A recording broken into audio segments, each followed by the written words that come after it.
And showtime. Ladies and gentlemen, welcome to the latest edition of the ChannelPro 5-Minute Roundup. A look at news, trends, and tips for the SMB channel in 5 minutes or thereabouts. My name is Rich Freeman. I am executive editor of the ChannelPro Network and one of your hosts on this program. With me is my co-host, Erick Simpson, who is a business improvement and transformation consultant for MSPs and other IT providers. Erick, how you doing today? Doing fantastic, Rich. It's a Friday. How's it look in your neck of the woods? Well, I am at home in Seattle, as you can see. It's typically wet here, but at least we're not. Neither one of us is sitting in the middle of a polar vortex.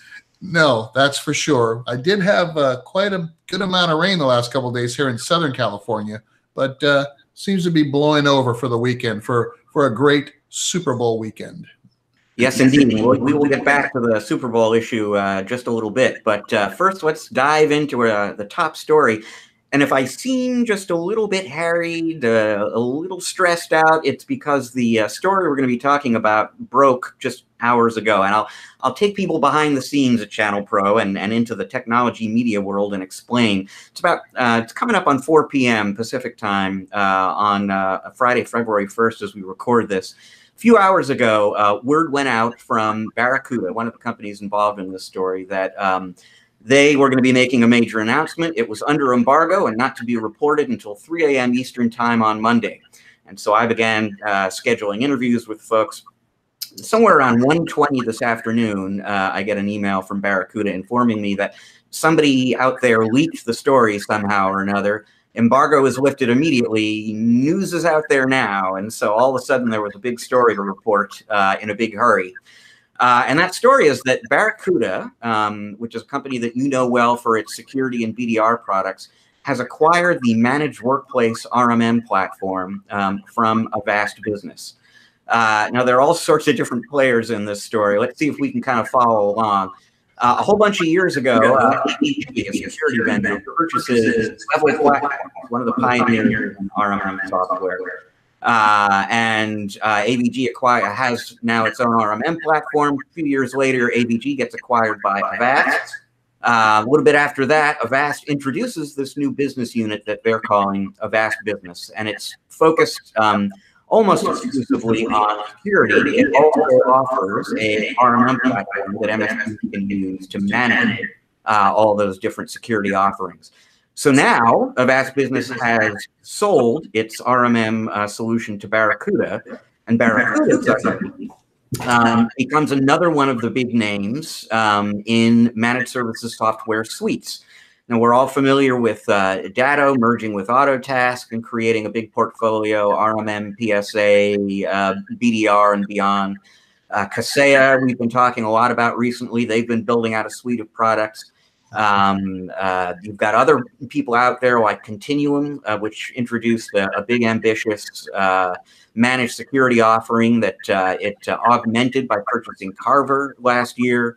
SolarWinds MSP rolled out some security tools and a partnership program with some security vendors last year as well. So you've got two big moves going on in the managed services software world now. One is products, another is design for managed security that's out there. And Barracuda has very, very suddenly and immediately launched itself into that story. And it'll just be kind of interesting to see now, how big a name they become in that competition with names like Kaseya and ConnectWise, which has its own strategy, and Datto, et cetera. It certainly seems like every week or so, Rich, someone else throws down another gauntlet and says, "Hey, we're a player. We're a player now," and this kind of one-upsmanship, right, that we're seeing in the channel, taking us way back to when we started one of the first pure play MSPs in the industry, way back in 2004, 2005 timeframe. Our RMM tool of choice was Level Platforms, and they've been around the block a few times, and now have become part of this Barracuda acquisition. So it's really interesting to see. Now we're starting to see another horse in the race, right? This segmentation and this strategy to become, the all-in-one destination that we keep talking about. It seems like almost every episode, of this, competition that's going on.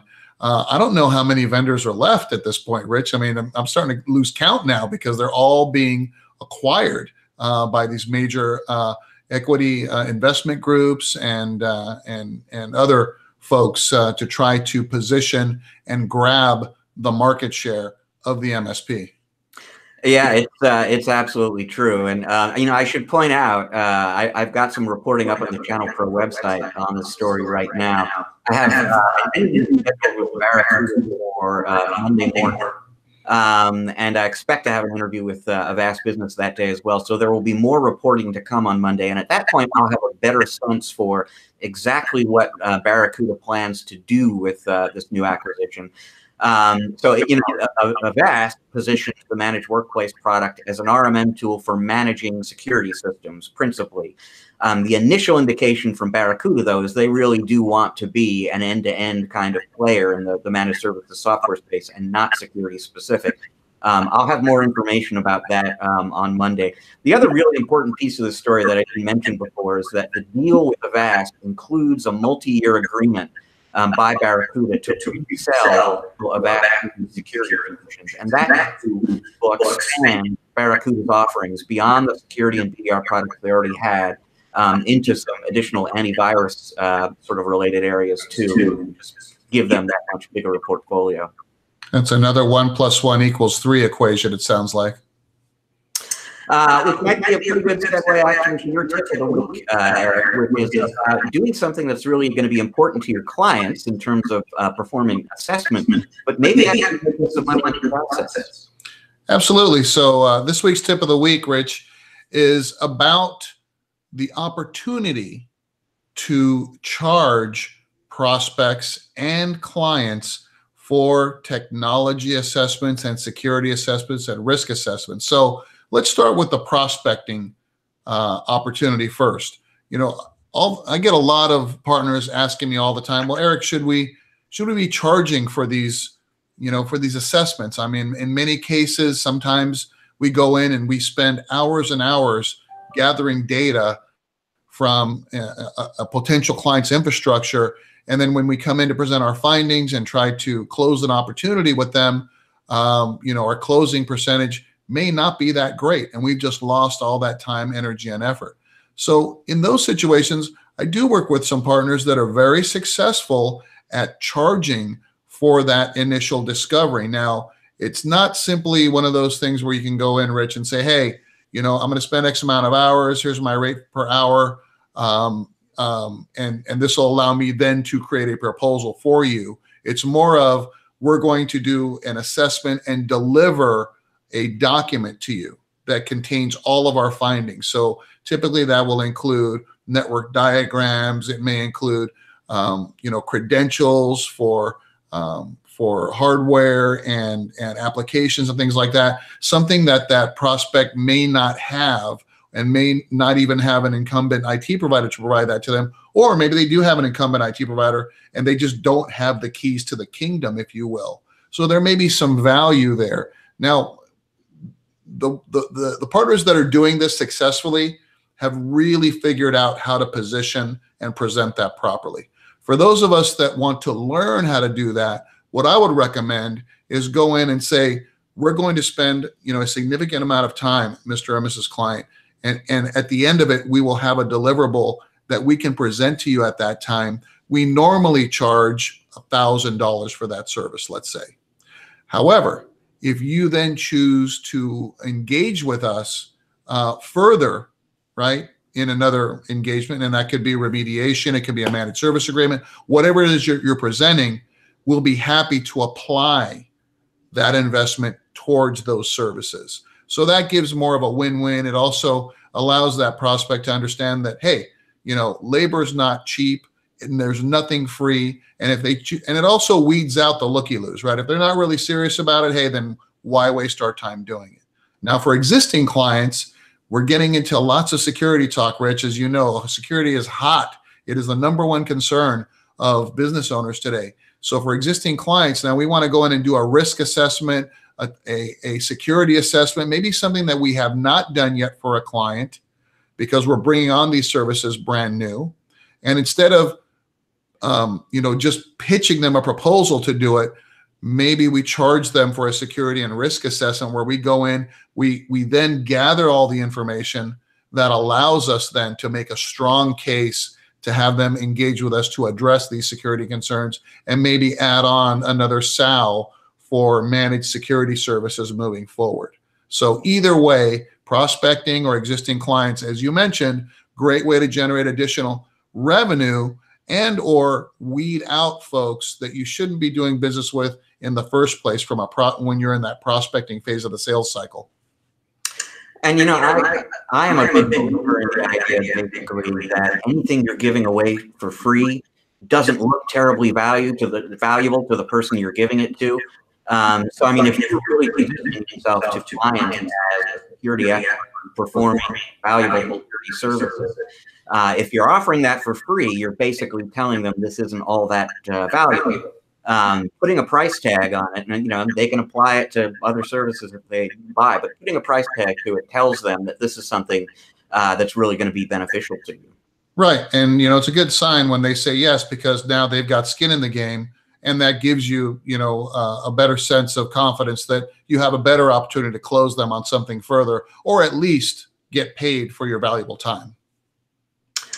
Well, speaking of valuable time and time well spent, as we mentioned before, the Super Bowl is coming up on Sunday.